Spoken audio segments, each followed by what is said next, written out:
Life is complex.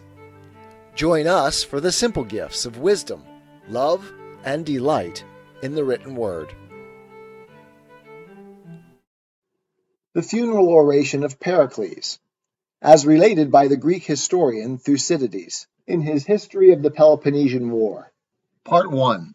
The date of the oration would have been somewhere around 430 BC, at the end of the first year of the Peloponnesian War. We begin with the introduction to the oration by Thucydides. In the same winter, the Athenians gave a funeral at the public cost to those who had first fallen in this war. It was a custom of their ancestors, and the manner of it is as follows. 3 days before the ceremony, the bones of the dead are laid out in a tent which has been erected, and their friends bring to their relatives such offerings as they please. In the funeral procession, cypress coffins are borne in cars, one for each tribe, the bones of the deceased being placed in the coffin of their tribe. Among these is carried one empty bier decked for the missing, that is, for those whose bodies could not be recovered.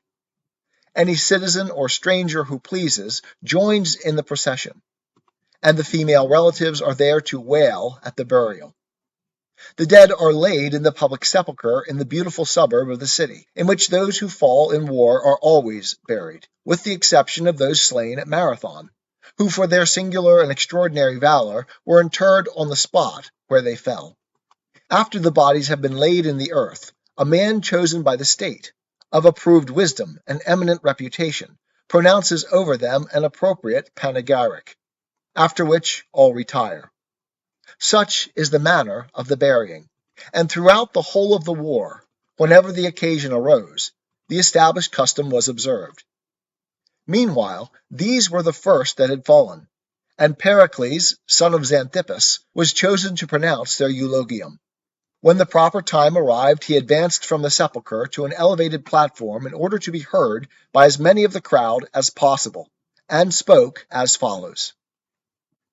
Most of my predecessors in this place have commended him who made this speech part of the law, telling us that it is well that it should be delivered at the burial of those who fall in battle.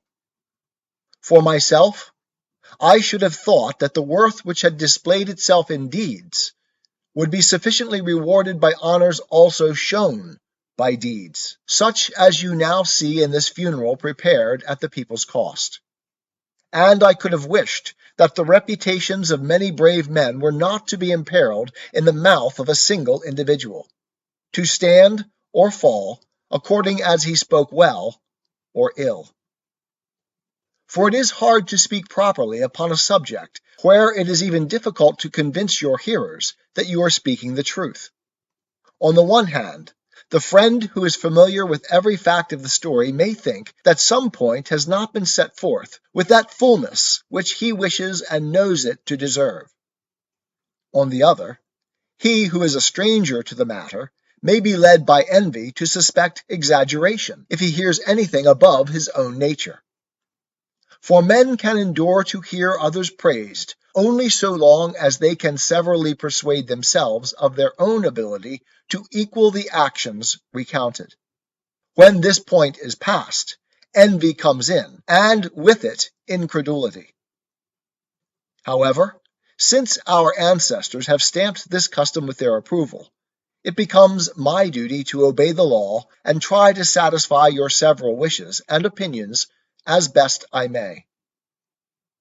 I shall begin with our ancestors. It is both just and proper that they should have the honor of the first mention on an occasion like the present. They dwelt in the country without break in the succession from generation to generation, and handed it down free to the present time by their valor.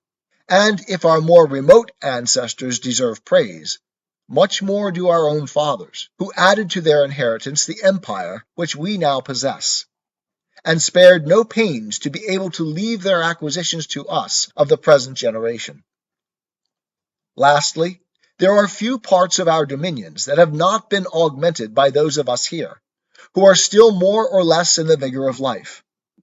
while the mother country has been furnished by us with everything that can enable her to depend on her own resources, whether for war or for peace. That part of our history which tells of the military achievements which gave us our several possessions, or of the ready valor with which either we or our fathers stemmed the tide of Hellenic or foreign aggression, is a theme too familiar to my hearers for me to dilate on, and I shall therefore pass it by. But what was the road by which we reached our position? What the form of government under which our greatness grew? What the national habits out of which it sprang? These are questions which I may try to solve before I proceed to my panegyric upon these men, since I think this to be a subject upon which, on the present occasion, a speaker may properly dwell, and to which the whole assemblage, whether citizens or foreigners, may listen with advantage. Our Constitution does not copy the laws of neighboring states. We are rather a pattern to others than imitators ourselves. Its administration favors the many instead of the few. This is why it is called a democracy. If we look to the laws, they afford equal justice to all in their private differences. If no social standing, advancement in public life falls to reputation for capacity, class considerations not being allowed to interfere with merit. Nor again does poverty bar the way. If a man is able to serve the state, he is not hindered by the obscurity of his condition. The freedom which we enjoy in our government extends also to our ordinary life. There, far from exercising a jealous surveillance over each other, we do not feel called upon to be angry with our neighbor for doing what he likes, or even to indulge in those injurious looks which cannot fail to be offensive, although they inflict no positive penalty. But all this ease in our private relations does not make us lawless as citizens. Against this fear is our chief safeguard, teaching us to obey the magistrates and the laws, particularly such as regard the protection of the injured, whether they are actually on the statute book, or belong to that code which, although unwritten, yet cannot be broken without acknowledged disgrace. Further, we provide plenty of means for the mind to refresh itself from business. We celebrate games and sacrifices all the year round, and the elegance of our private establishments forms a daily source of pleasure and helps to banish the spleen. While the magnitude of our city draws the produce of the world into our harbor, so that to the Athenian the fruits of other countries are as familiar a luxury as those of his own. If we turn to our military policy, there also we differ from our antagonists. We throw open our city to the world, and never by alien acts exclude foreigners from any opportunity of learning or observing, although the eyes of an enemy may occasionally profit by our liberality, trusting less in system and policy than to the native spirit of our citizens. While in education, where our rivals from their very cradles by a painful discipline seek after manliness, at Athens we live exactly as we please, and yet are just as ready to encounter every legitimate danger. In proof of this, it may be noticed that the Lacedaemonians do not invade our country alone, but bring with them all their confederates. While we Athenians advance unsupported into the territory of a neighbor, and fighting upon a foreign soil usually vanquish with ease men who are defending their homes. Our united force was never yet encountered by an enemy, because we have at once to attend to our marine and to dispatch our citizens by land upon 100 different services, so that, wherever they engage with some fraction of our strength, a success against a detachment is magnified into a victory over the nation, and a defeat into a reverse suffered at the hands of our entire people.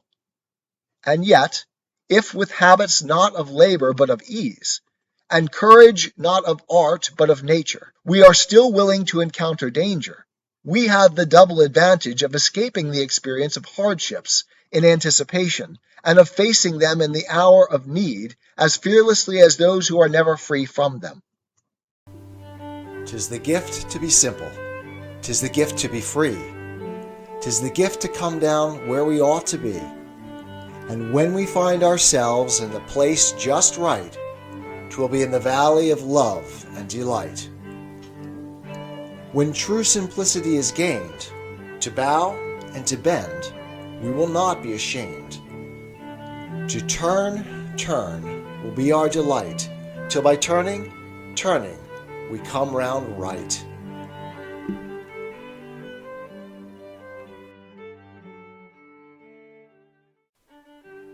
Life is complex. Join us for the simple gifts of wisdom, love, and delight in the written word. The funeral oration of Pericles, as related by the Greek historian Thucydides in his History of the Peloponnesian War. Part 2. Nor are these the only points in which our city is worthy of admiration. We cultivate refinement without extravagance, and knowledge without effeminacy. Wealth we employ more for use than for show, and place the real disgrace of poverty not in owning to the fact, but in declining the struggle against it. Our public men have, besides politics, their private affairs to attend to, and our ordinary citizens, though occupied with the pursuits of industry, are still fair judges of public matters. For, unlike any other nation, regarding him who takes no part in these duties not as unambitious, but as useless, we Athenians are able to judge at all events if we cannot originate. And, instead of looking on discussion as a stumbling block in the way of action, we think it an indispensable preliminary to any wise action at all. Again, in our enterprises we present the singular spectacle of daring and deliberation, each carried to its highest point, and both united in the same persons, although usually decision is the fruit of ignorance, hesitation of reflection. But the palm of courage will surely be adjudged most justly to those who best know the difference between hardship and pleasure, and yet are never tempted to shrink from danger. In generosity, we are equally singular, acquiring our friends by conferring, not by receiving, favors. Yet, of course, the doer of the favor is the firmer friend of the two, in order by continued kindness to keep the recipient in his debt, while the debtor feels less keenly from the very consciousness that the return he makes will be a payment, not a free gift. And it is only the Athenians who, fearless of consequences, confer their benefits not from calculations of expediency, but in the confidence of liberality. In short, I say that as a city, we are the school of Hellas. While I doubt if the world can produce a man who, where he has only himself to depend upon, is equal to so many emergencies, and graced by so happy a versatility as the Athenian, and that this is no mere boast thrown out for the occasion, but plain matter of fact, the power of the state acquired by these habits proves. For Athens alone of her contemporaries is found when tested to be greater than her reputation, and alone gives no occasion to her assailants to blush at the antagonist by whom they have been worsted, or to her subjects to question her title by merit to rule. Rather, the admiration of the present and succeeding ages will be ours, since we have not left our power without witness, but have shown it by mighty proofs. And far from needing a Homer for our panegyrist, or other of his craft whose verses might charm for the moment, only for the impression which they gave to melt at the touch of fact, we have forced every sea and land to be the highway of our daring, and everywhere, whether for evil or for good, have left imperishable monuments behind us. Such is the Athens for which these men, in the assertion of their resolve not to lose her, nobly fought and died. And well may every one of their survivors be ready to suffer in her cause. Indeed, if I have dwelt at some length upon the character of our country, it has been to show that our stake in the struggle is not the same as theirs who have no such blessings to lose. And also that the panegyric of the men over whom I am now speaking might be by definite proofs established. That panegyric is now in a great measure complete. For the Athens that I have celebrated is only what the heroism of these and their like have made her. Men whose fame, unlike that of most Hellenes, will be found to be only commensurate with their deserts. And if a test of worth be wanted, it is to be found in their closing scene, and this not only in cases in which it set the final seal upon their merit, but also in those in which it gave the first intimation of their having any. For there is justice in the claim that steadfastness in his country's battles should be as a cloak to cover a man's other imperfections. Since the good action has blotted out the bad, and his merit as a citizen more than outweighed his demerits as an individual. But none of these allowed either wealth with its prospect of future enjoyment to unnerve his spirit, or poverty with its hope of a day of freedom and riches to tempt him to shrink from danger. No, holding that vengeance upon their enemies was more to be desired than any personal blessings, and reckoning this to be the most glorious of hazards, they joyfully determined to accept the risk, to make sure of their vengeance, and to let their wishes wait. And while committing to hope the uncertainty of final success in the business before them, they thought fit to act boldly and trust in themselves, thus choosing to die resisting, rather than to live submitting. They fled only from dishonor, but met danger face to face, and after one brief moment, while at the summit of their fortune, escaped, not from their fear, but from their glory. So died these men, as became Athenians. You, their survivors, must determine to have as unfaltering a resolution in the field, though you may pray that it may have a happier issue, and not contented with ideas derived only from words, of the advantages which are bound up with the defense of your country, though these would furnish a valuable text to a speaker, even before an audience so alive to them as the present. You must yourselves realize the power of Athens, and feed your eyes upon her from day to day, till love of her fills your hearts. And then, when all her greatness shall break upon you, you must reflect that it was by courage, sense of duty, and a keen feeling of honor in action that men were enabled to win all this, and that no personal failure in an enterprise could make them consent to deprive their country of their valor, but they laid it at her feet as the most glorious contribution that they could offer. For this offering of their lives, made in common by them, all they each of them individually received that renown which never grows old. And for a sepulchre, not so much that in which their bones have been deposited, but that noblest of shrines, wherein their glory is laid up, to be eternally remembered upon every occasion on which deed or story shall call for its commemoration. For heroes have the whole earth for their tomb, and in lands far from their own, where the column with its epitaph declares it, there is enshrined in every breast a record unwritten, with no tablet to preserve it, except that of the heart. These take as your model, and, judging happiness to be the fruit of freedom, and freedom of valor, never decline the dangers of war. For it is not the miserable that would most justly be unsparing of their lives. These have nothing to hope for. It is rather they to whom continued life may bring reverses as yet unknown, and to whom a fall, if it came, would be most tremendous in its consequences. And surely to a man of spirit, the degradation of cowardice must be immeasurably more grievous than the unfelt death which strikes him in the midst of his strength and patriotism. Comfort, therefore, not condolence, is what I have to offer to the parents of the dead who may be here.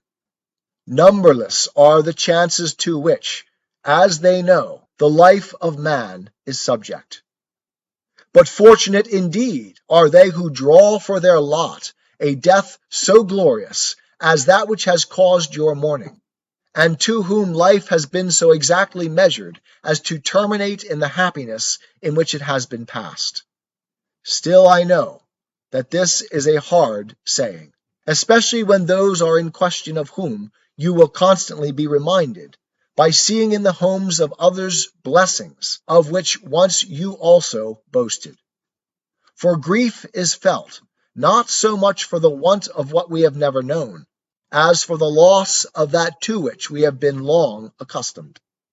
Yet you who are still of an age to beget children must bear up in the hope of having others in their stead. Not only will they help you to forget those whom you have lost, but will be to the state at once a reinforcement and a security.